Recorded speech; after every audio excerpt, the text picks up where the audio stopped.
ફરીથી Galaxy school of સાયન્સના online સેશનમાં આપ સૌનું હાર્દિક સ્વાગત છે.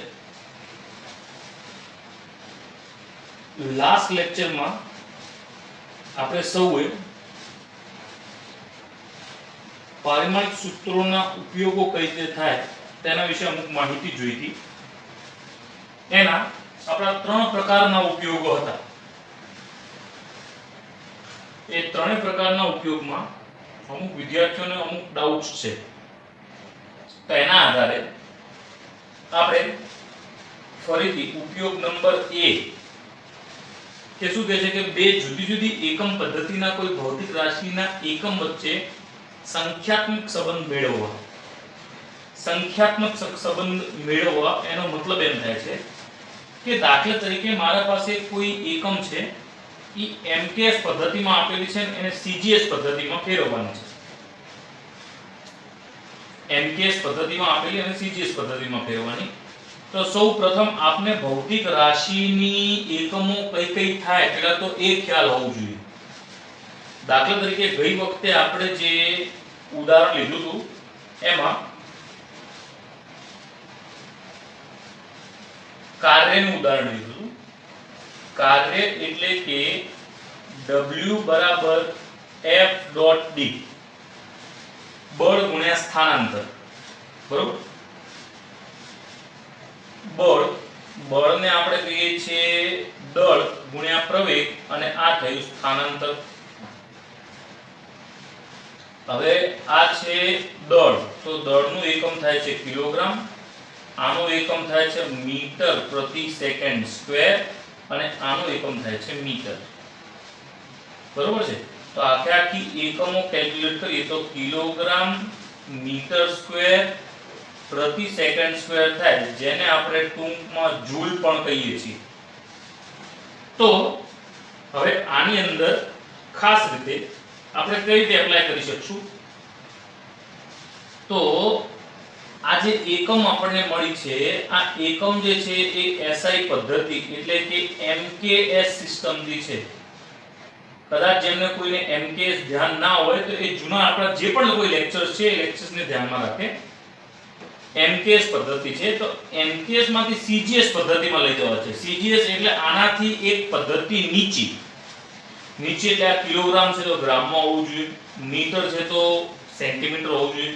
એને આપણે ડાયરેક્ટ પણ સોલ્વ કરી શકીએ, પણ આના આધારે કઈ રીતે થાય એ જોવાનું છે. તો પહેલા તો MKS પદ્ધતિ એટલે પહેલા આપણે કાર્યનું પારિમાણિક સૂત્ર શોધી લઈએ.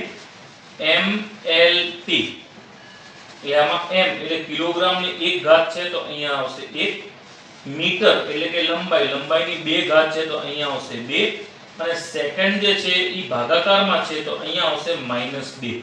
એટલે આ થયું m1L2T-2 જે કાર્યનું માટે આપેલું છે. તો m1L2T-2 આ રીતે આપણા પાસે આપેલું છે.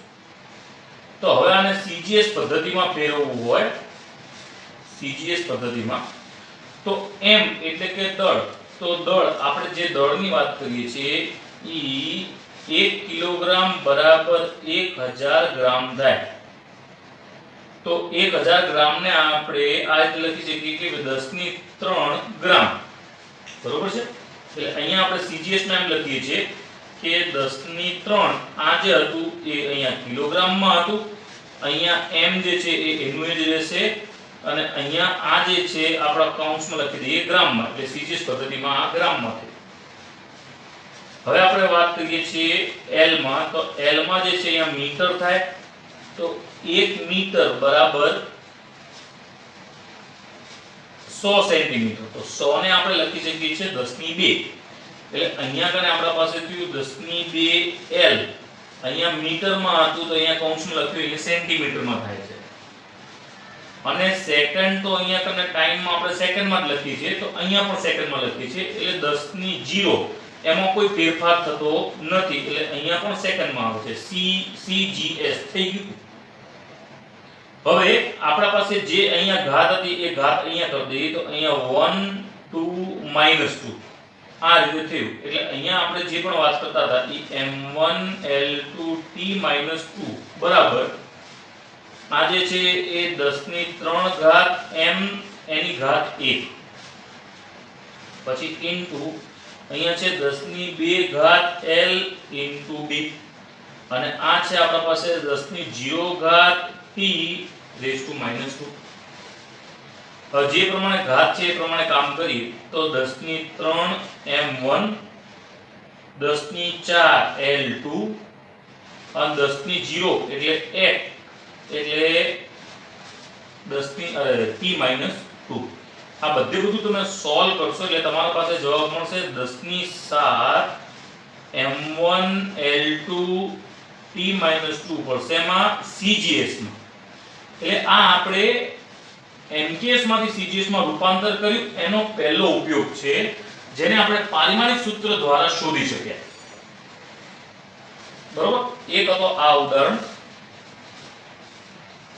બીજું કે આમાં 1 ન્યૂટન 1 ન્યૂટન બરાબર કેટલું થાય?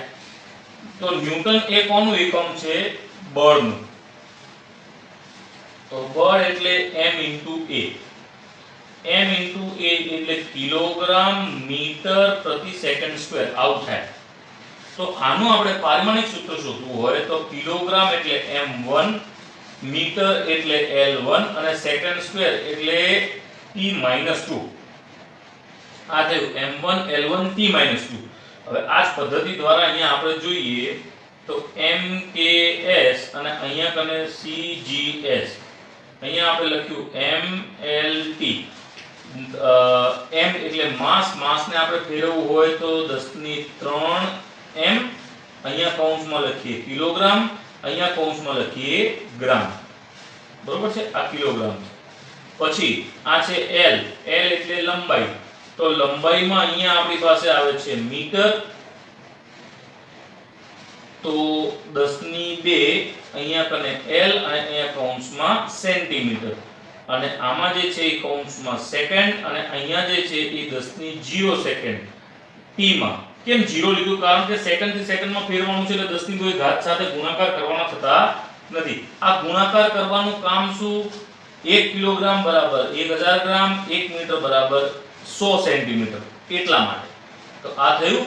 હવે આપણે આમાં શું કરીશું તો જુઓ, આ જે પણ આપણા પાસે કિંમત આપેલી છે તેના આધારે અહીંયા આપણે પારિમાણિક સૂત્ર વળીએ તો m1 l1 t-2.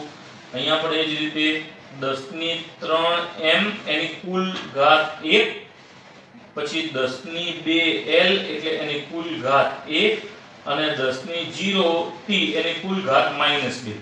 એટલે અહીંયા આપણા પાસે થયું 10 ની 3 m1 10 ની 2 l1 અને 10 ની 0 t-2. આ બધું સોલ્વ કરતા 10 ની 5 m1 l1 t-2 થઈ. એટલે આ આપણા પાસે 1 ન્યૂટનની કિંમત થઈ. બરોબર, તો એવું કહેવાય છે કે 1 ન્યૂટન બરાબર 10 ની 5 ડાઇન. આ જે ડાઇન છે એ બળની CGS યુનિટ છે. એ જ રીતે આમાં પણ એવું કહેવાય છે કે 1 જૂલ બરાબર 10 ની 7 અર્ગ. તો અર્ગ જે છે એ કાર્યની CGS પદ્ધતિ છે. તો હવે કામ કરીએ, આ જે પહેલા નંબરનું આપણે જોયું ઉપયોગ એના જ આધારે આપણે એક એનો કોઈ દાખલો જોઈ લઈએ. તો દાખલામાં આવું છે કંઈ કે એક નવી પ્રકારની એકમ પદ્ધતિના અંતરે એક સમયના એકમના અનુક્રમે 10 સેન્ટીમીટર 10 ગ્રામ અને 0.1 સેકન્ડ તરીકે સ્વીકારવામાં આવે. પ્રશ્ન કંઈક આ પ્રકારે છે. શું છે પ્રશ્નમાં?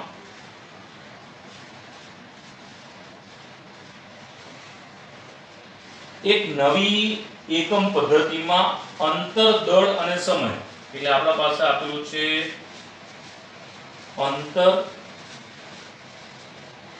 દળ અને સમય.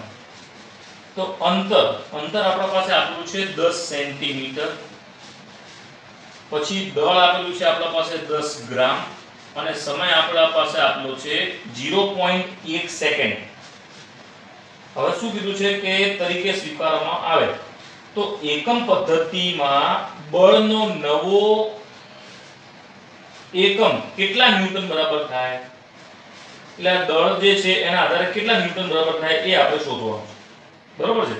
હવે આમાં આપણા પાસે આ જે પણ પદ્ધતિ આપેલી છે એ અમુક CGS માં આપેલી છે, જેને આપણે MKS માં રૂપાંતર કરવાનું છે। તો આપણને સૌને ખ્યાલ છે કે બળનું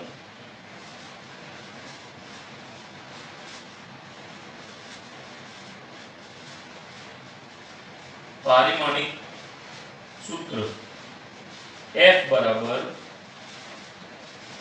m1 l1 t - 2 આવું થાય, બરોબર। આ શું થયું, m1 l1 t - 2। હવે આપણે જે નવી એકમ પદ્ધતિની વાત કરી છે, તો નવી એકમ પદ્ધતિમાં તો આપણા પાસે જે પણ કિંમતો આપેલી છે, એટલે અહીંયા કને m એટલે કે માસ આપેલું છે આપણા પાસે 10 ગ્રામ, તો અહીંયા આપણે લખીએ છીએ 10 ગ્રામ અને m ની ઘાત 1 એટલે 1।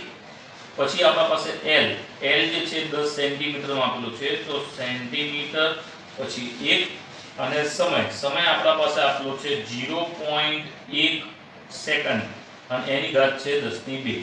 એટલે આપણે શું કર્યું, આ m⁻1 l⁻1 ને t⁻2 એના આધારે અહીંયા આપણા પાસે જે કિંમતો આપેલી હતી એ કિંમતો લખી। હવે મિત્રો એક જ વસ્તુ કરવાની છે, આપણે આને કિલોગ્રામ મીટર પ્રતિ સેકન્ડ સ્ક્વેર માં ફેરવવાનું છે।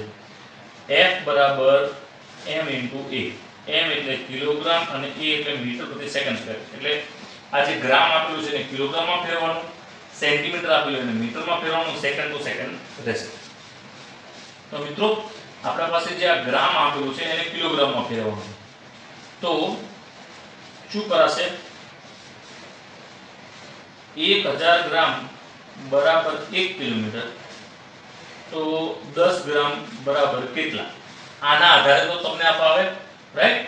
તો આપણે શું કરી શકીએ, 10 ને 1 વડે ગુણાકાર કરીએ અને 1000 વાળા ભાગાકાર કરીએ, એટલે આ થઈ ગયું કેન્સલ। તો અહીંયા શું થયું, આપણા પાસે 1/100, હવે 1/100 એટલે 1/10 ની 2 એવું લખાય, તો આ ઉપર જાય તો શું થાય, 10 ની -2। એટલે આની જગ્યાએ આપણે કિલોગ્રામમાં ફેરવવું હોય તો આપણે આને હવે આ રીતે લખી શકીએ છીએ કે 10 ની -2 કિલોગ્રામ અને જે ઘાત હતી એ ઘાતની ઘાત। આપણે શું કર્યું, ગ્રામને કિલોગ્રામમાં ફેરવ્યું, બસ બીજું કશું નથી કર્યું, કારણ કે આપણે આ એકમમાં મેળવવાનું છે। આપણા પાસે જે એકમ છે એ ગ્રામ, સેન્ટીમીટર અને સેકન્ડમાં છે, પણ આપણે આના આધારે આ એકમમાં ફેરવવાનું છે। હવે બીજું, તો 10 સેન્ટીમીટર ની વાત કરી, તો આ આપણે આટલી વાત કરી। હવે આપણે વાત કરી છે સેન્ટીમીટર ની મીટરમાં, તો 100 સેન્ટીમીટર બરાબર 1 મીટર, તો 10 સેન્ટીમીટર બરાબર કેટલા, 1 * 10 / 100, આ 1 કેન્સલ, એટલે આ 1/10 ની 1 થઈ, એટલે અહીંયા શું કહેવાય, 10 ની -1। તો અહીંયા આપણે લખી શકીએ છીએ 10 ની -1 સેન્ટીમીટર થી મીટરમાં ફેરવ્યા એટલે 1 ઘાત થઈ, અને આ જે છે ઈ 0.1 સેકન્ડ છે, શું છે 0.1। તો 0.1 ને લખી શકો છો 10 ની -1 સેકન્ડ અને એની ઘાત -2, બરોબર। આ થયું। હવે આપણે શું કરવાની, આ ઉપરની જે ઘાત છે ઘાતને ગુણાકાર કરી દેવાના અંદરના ઘાતમાં, એટલે અહીંયા થયું 10 ની -2 કિલોગ્રામ, પછી છે આના ગુણાકાર કરો તો થાય આપણા પાસે 10 ની -1 મીટર, અને આનામાં ગુણાકાર કરો તો આ માઈનસ થઈ જાય પ્લસ, તો 10 ની 2 સેકન્ડ -2, એટલે આ જે એકમને આપણે ખાલી ભેગી કરી એટલે 10 ની -2 -1 અને +2, આના આધારે બધું કેલ્ક્યુલેશન કરો તો અહીંયા કિલોગ્રામ મીટર પ્રતિ સેકન્ડ સ્ક્વેર આવું થયું। આને નીચે મોકલો તો કિલો આ થઈ ગયો એકમ। તો આને સોર્ટ આઉટ કરતા આપણા પાસે કિંમત આવે છે 10 ની -1 કિલોગ્રામ મીટર પ્રતિ સેકન્ડ સ્ક્વેર, તો આ થઈ ગયું 0.10 કિલોગ્રામ મીટર પ્રતિ સેકન્ડ સ્ક્વેર। તો આ આપણા પાસે થાય બળ, બરોબર છે। તો આ હતું જેને આપણે આ રીતે કહી શકીએ છીએ। બરોબર છે? તો આ હતું આપણા પાસે એક જ પહેલા નંબરનું કે જેને આપણે આ રીતે સોલ્વ કરી શકીએ. પછી આપણા પાસે હતું બીજા નંબરનું. બીજા નંબરનો ઉપયોગ શું કહે છે એ પણ સાથે સાથે તમને રિવિઝન કરેલું. બીજા નંબરનો ઉપયોગ એ કહે છે કે દાખલા તરીકે આપણા પાસે કોઈ પણ એક પ્રકારનું સૂત્ર આપેલું હોય તો એ સૂત્ર જે છે એ પરફેક્ટલી એ માન્ય છે કે નહીં અથવા સાચું છે કે નહીં. તો હું તમને એક જ સિમ્પલ ઉદાહરણ આપું. તમને બધાને ખબર છે કે વેગ બરાબર અંતર ભાગ્યા સમય આવું થાય. હવે જો કદાચ મેં એવું લખ્યું કે વેગ બરાબર અંતરનો વર્ગ ભાગ્યા સમય, તો આ સાચું છે કે ખોટું? આ ખોટું છે. This is not correct. આ ખોટું છે. આ સાચું છે. એટલે આ ખોટું હોવાના કારણે આપણે આ ખોટું સૂત્ર ખોટું કે સાચું એ કઈ રીતે ચકાસણી કરી શકાય? તો એ ચકાસણી કરવા માટે ઉપયોગ છે બી. અને ગઈકાલે આપણે એક સૂત્ર જોયું હતું એ હતું F બરાબર mv²/r. આ સૂત્રના આધારે તમને આ ચકાસણી તો કરી દી, પણ આપણે એ સૂત્ર નહીં, હવે કોઈ બીજા સૂત્ર લઈએ કે જેની આપણે ચકાસણી કરવાની થાય. બરોબર? તો એ ચકાસણી કરવા માટે માનો આપણા પાસે 3-4 અલગ અલગ પ્રકારના સૂત્રો આપેલા છે કે જે તમે જોઈ શકો એમ છો. બરોબર? અથવા તો કયા સૂત્રો લઈ શકાય?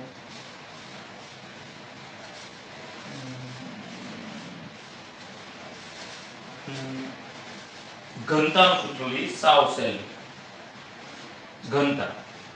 બરોબર? તો ઘનતા માટેનું સૂત્ર આપણે લઈએ છીએ અહીંયા જોઈએ, એટલે કે ρ બરાબર m * v. બરોબર? હવે આ સૂત્ર સાચું કે ખોટું એ આપણે શોધવાનું છે. શું શોધવાનું છે? આ સૂત્ર સાચું છે કે ખોટું છે એ શોધવાનું છે. હવે આ સૂત્ર શોધવા માટે થઈને ρ, તો ρ નું સૂત્ર જ આ થાય છે m * v. આના લે એના કરતા થોડું ટફ લેવું પડે આપણે. ઓકે, થોડુંક ટફ લેવું હોય તો શું કરી શકાય?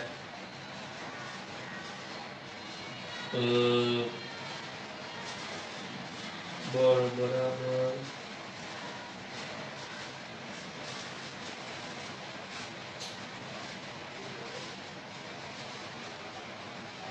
આમાં શું છે કે આ જે સૂત્ર જે પણ છે એ તમે સૂત્રોની ચકાસણી કરવા માટે છે કે તમારું સૂત્ર સાચું છે કે ખોટું છે. તો હવે ભૌતિક રાશિના અનુસંધાનમાં બીજા ઘણા બધા સૂત્રો છે કે જેને કઈ રીતે ગણી શકાય એ હું તમને કહું. તો દાખલા તરીકે આપણે ગુરુત્વાકર્ષણની વાત કરીએ.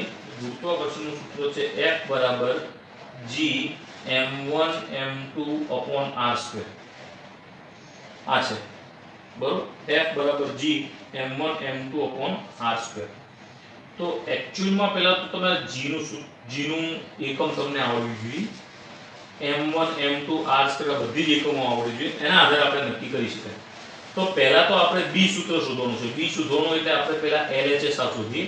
તો LHS બરાબર F. F એટલે m * a એટલે એનું સૂત્ર, એનું પારમાણિક સૂત્ર થાય કિલોગ્રામ મીટર પ્રતિ સેકન્ડ સ્ક્વેર. એટલે પારમાણિક સૂત્ર શું થયું? m1 L1 T - 2. આ થઈ ગયું. આ આપણું LHS હતું. હવે આપણે વાત કરીએ છીએ RHS ની. તો RHS માં આપણે જે શોધવાનું છે એ આપણા પાસે કિંમત છે g m1 m2/r². મિત્રો 9મા ધોરણની તમારી પાસે બુક હશે. કદાચ બુક ના હોય તો ગુરુત્વાકર્ષી અચળાંક g નું એકમ શું થાય એ તમે ગોતશો એટલે તમારા પાસે કંઈક આનું એકમ મળશે ન્યૂટન મીટર²/કિલોગ્રામ⁻². આ g નું એકમ મળ્યું. કોનું એકમ મળ્યું? g નું એકમ. હવે g નું એકમ જે છે એ આપણે શોધીએ તો g નું એકમ n મીટર²/કિલોગ્રામ² ઇન્ટુ અહીંયા કને કિલોગ્રામ²/r² એટલે મીટર². આમ જો જે આપણે કેન્સલ કરો, આ બે પણ કેન્સલ થાય તો આ મળ્યું આપણને ન્યૂટન. હવે ન્યૂટન બરાબર ન્યૂટન એટલે શું થયું RHS થયું. હવે એક્ચ્યુઅલી આમાં આ સોલ્વ કરવાની જરૂર નથી, આ તો બધું એક્ચ્યુઅલી કેન્સલ આઉટ થઈ જાય છે એટલે આપણે ડાયરેક્ટ મૂકી શકીએ એમ છીએ. પણ તમે જે સોલ્વ કરવું હોય તો તમે બંનેના પારિમાણિક સૂત્રોના આધારે સોલ્વ કરી શકો. બરોબર. દાખલા તરીકે બીજું એક છે જેને આપણે કહીએ છીએ વેગમાન. વેગમાન જેનો સિમ્બોલ થાય છે p. p બરાબર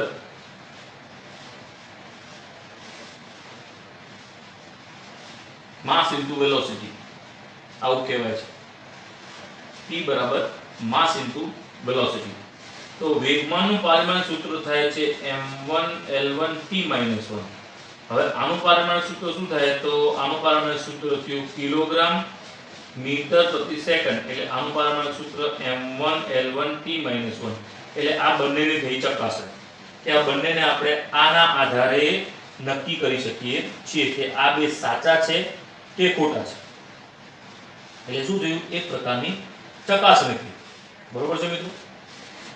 તો આ હતું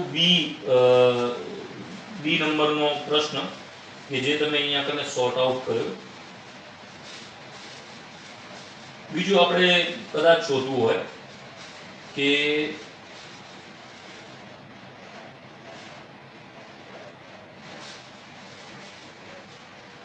આપણે કઈ રીતે શોધી શકીએ એમ છે. દાખલા તરીકે આપણા પાસે કોઈ પણ સૂત્ર આપેલું હોય, પ્રશ્નમાં આ પ્રમાણે છે કે દબાણ આપેલું છે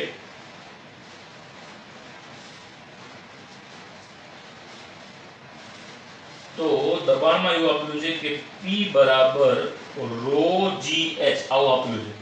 હવે આ સૂત્ર જે છે, આ સૂત્ર આપણા પાસે એ જોવાનું છે કે સમીકરણ યથાર્થતા છે કે નહીં.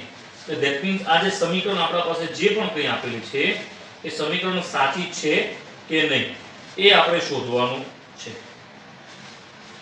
તો મિત્રો આ સમીકરણમાં આપણા પાસે P બરાબર ρgh આપ્યું છે. હવે P કેપિટલ P એટલે કે દબાણ,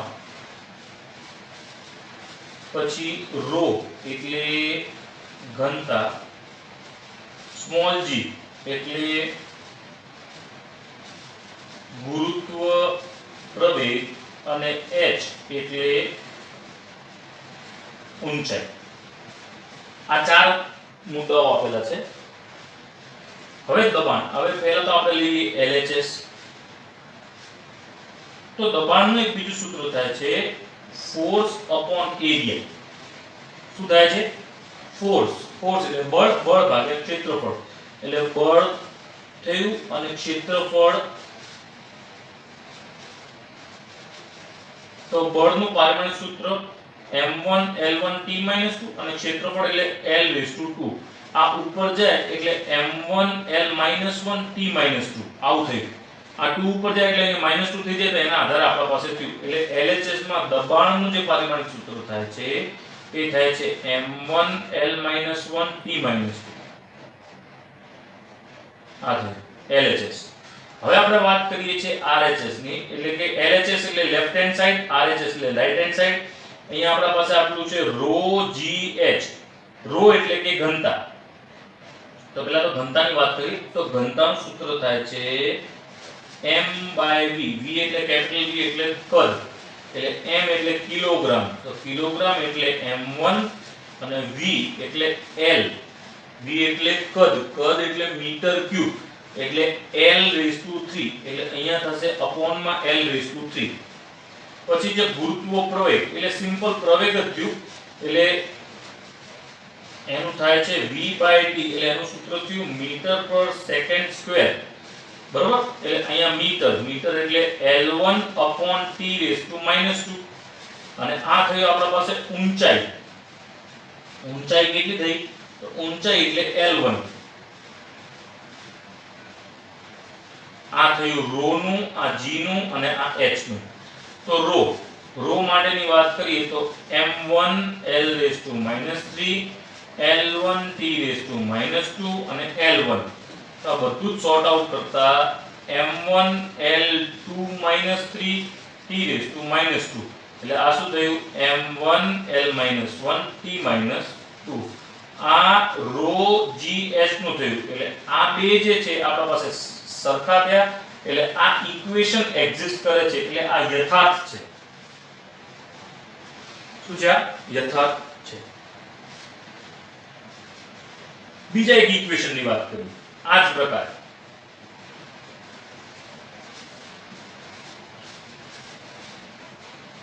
દાખલા તરીકે આપણા પાસે કોઈ બીજું ઇક્વેશન આપેલું છે કે s બરાબર v0 t પ્લસ 1/2 at2 આ સૂત્ર તમે 9મા ધોરણમાં ગતિમાં જોયેલું છે s બરાબર v0 t પ્લસ 1/2 at2 એટલે હવે તમારે શું કરવાનું જ્યારે પણ કોઈ સૂત્રમાં પ્લસ આવે અને આ બાજુ હોય તો આ પ્લસ ને છૂટું પાડી એક સૂત્ર આના સાથે બનાવવાનું અને એક સૂત્ર બનાવવાનું આના સાથે એટલે આપણા પાસે બે સમીકરણો થાય એક થયું s બરાબર v0 t અને બીજું સૂત્ર થયું s બરાબર 1/2 at2 તો બંનેની ચકાસણી કરવાની હવે અહીંયા at2 નથી સોરી આપણે આવું છે કૌંસમાં માય મિસ્ટેક મારે લખવાનું ભૂલ થઈ કૌંસમાં આ પ્રકાર છે તો હવે આખે આખું સૂત્ર ક્યારે સિલેક્ટ થાય કે આ સૂત્ર અને આર્ય સૂત્ર એટલે આ બંને સૂત્ર જે છે એ યથાર્થતાની ચકાસણી થાય તો જ આ બે સૂત્રો ગણાય બાકી ગણાય નહીં તો પહેલા આપણે s બરાબર v0 t ની વાત કરી છે હવે આપણા પાસે s બરાબર v0 t એટલે s એટલે અહીંયા જે s આપેલું છે એ છે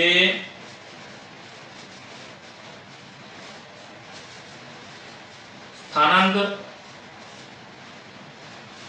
v0 છે એ છે પ્રારંભિક વેગ એ છે પ્રવેગ આ પ્રારંભિક વેગ છો પ્રામાં ડોટ કર્યું છે પ્રાવેગ ના મતતા આ એ છે પ્રવેગ અને t છે એ છે સમય તો આના આધારે પહેલા આપણે આ સૂત્ર લઈ લઈએ તો s બરાબર v0 t તો s એટલે સ્થાનાંતર એટલે l1 v0 t એટલે મીટર પ્રતિ સેકન્ડ એટલે l1 upon t - 1 અને અહીંયા કને t1 ફરીથી બતાવો અહીંયા થયું l1 v0 એટલે l1 upon t1 અને અહીંયા થયું t1 કેન્સલ એટલે l બરાબર l એટલે આ સૂત્ર તો સાચું થઈ ગયું ચલો આ સૂત્ર પતી ગયું હવે આપણે વાત કરીએ છીએ આ સૂત્રની s બરાબર 1/2 કૌંસમાં at2 હવે અહીંયા છે સ્થાનાંતર એટલે s એટલે l1 1/2 નું કોઈ હોતું નથી પ્રવેગ એટલે l1 t - 2 અને અહીંયાથી આપણી પાસે t બસ સિમ્પલ t અને કુલ વર્ગ છે આપણા પાસે આ જે છે એ આ છે પ્રવેગનું થયું આ સમયનું થયું હવે આમાં આપણે 2 જે છે એના વડે ગુણાકાર કરી દઈએ તો l2 t - 2 એટલે t - 4 અને અહીંયા t4 એટલે અહીંયા થયું l2 t - 2 એટલે અહીંયા છે સામે l1 ને અહીંયા l2 t - 2 એટલે આ થયું ખોટું એટલે આ સૂત્ર યથાર્થતાની ચકાસણીમાં સાબિત થતું નથી બરોબર છે મિત્રો બીજું એક સૂત્ર લઈએ હજી એક સૂત્ર છે આપણા પાસે દાખલા તરીકે એવું એક સૂત્ર આપેલું છે કે f.s બરાબર 1/2 mv2 f.s બરાબર 1/2 mv2 એમાં s જે છે એ સ્થાનાંતર આપેલું છે f બળ છે m દળ છે ને v છે વેગ અહીંયા કને જે v હતો એ કદ હતો અને અહીંયા કને જે v હતો એ વેગ હતો કેપિટલ V અને સ્મોલ v અહીંયા કને સ્મોલ v છે એટલે આ શું છે વેગ તો આ બળ સ્થાનાંતર દળ અને વેગ તો પહેલા આપણે LHS સોલ્વ કરી દઈએ તો LHS માં આપણા પાસે બળ છે સોરી તો આપણા પાસે બળનું જે પણ સૂત્ર હોતું હોય એના આધારે m1 l1 t - 2 અને સ્થાનાંતરનું l1 એટલે આને સોલ્વ કરો એટલે આપણા પાસે આવે m1 l2 t - 2 આ LHS થયું. હવે RHS સોલ્વ કરીએ. હવે અહીંયા કેમ RHS ને LHS સોલ્વ ના કર્યા, ઈઝીલી કર્યા? કેમ કે બે ઈઝી ક્વોન્ટિટી હતી એટલે આમાં આપણે જોઈ લઈએ. તો હવે છે આપણા પાસે RHS, તો 1/2 જોવાની જરૂર નથી. અહીંયા છે કિલોગ્રામ મીટર પ્રતિ સેકન્ડ સ્ક્વેર અને I સ્ક્વેર મીટર સ્ક્વેર પ્રતિ સેકન્ડ સ્ક્વેર. એટલે આનું પરિમાણિક સૂત્ર શોધવું હોય એટલે અહીંયા થયું m1, અહીંયા થયું L2 અને t-2. આ બંને શોર્ટ થાય છે એટલે આ જવાબ સાચો. અને બીજું તમને કહું મિત્રો, F * S એટલે થાય કાર્ય બરાબર 1/2 mv², કારણ કે કાર્યને જ ઊર્જા કહેવામાં આવે છે. એવું તમે કાર્ય ઊર્જા પાવરના ચેપ્ટરમાં ધોરણ 9 માં ભણ્યા છો. બરોબર છે મિત્રો? તો આ હતું આપણા પાસે ઉપયોગ B. હવે આપણે જોઈએ છે ઉપયોગ C. તો ઉપયોગ C માં આપણે પાસે જે પણ કોઈ આપેલું હોય એનું આપણે મેળવી લેવાના છે અને તેને કઈ રીતે સોલ્વ થાય એ જોવાનું છે. તો દાખલા તરીકે આપણા પાસે એક સૂત્ર છે કે પ્રશ્ન હું તમને કહી દઉં હમણાં. જી એવું કીધું છે કે એક સુવાહક તારમાંથી વિદ્યુત પ્રવાહ પ્રસાર કરતા ઉદ્ભવતા ઉષ્મા ઉર્જા જે છે એ તારમાંથી પ્રસાર થતા વિદ્યુત પ્રવાહ I, તારના અવરોધ R અને વિદ્યુત પ્રવાહ પ્રસાર થવાના સમય પર આધાર રાખે છે. તો આ હકીકતનો ઉપયોગ કરી ઉષ્મા ઊર્જાનું સૂત્ર મેળવવું.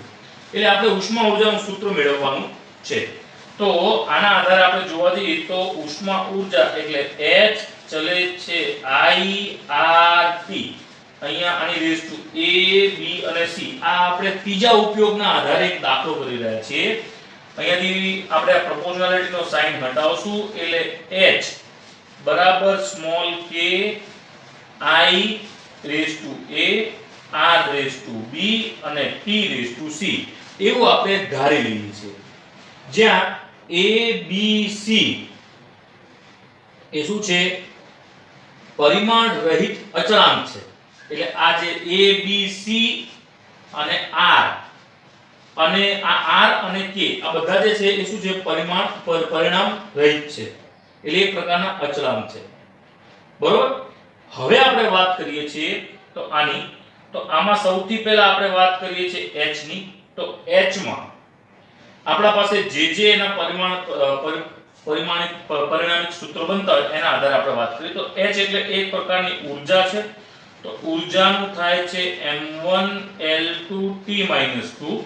પછી આપણે વાત કરીએ I એટલે કે વિદ્યુત પ્રવાહ એનું. હવે જો આ આપણા પાસે એક નવું પરિમાણિક સૂત્ર છે.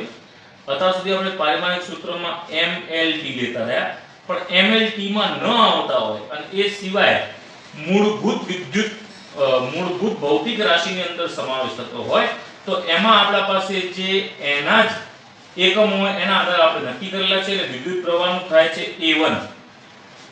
શું થાય છે? વિદ્યુત પ્રવાહનું A1. બીજું વિદ્યુત પ્રવાહનું સૂત્ર થાય છે I બરાબર Q/T. બરોબર? તો Q = I * T. તો Q નું પરિમાણિક સૂત્ર શું થાય છે? A1 T1. બરોબર મિત્રો? એટલે આપણે ખાલી I નું શોધીએ છીએ. તો I નું પરિમાણિક સૂત્ર થયું A1. તો આપણે I ની વાત કરીએ.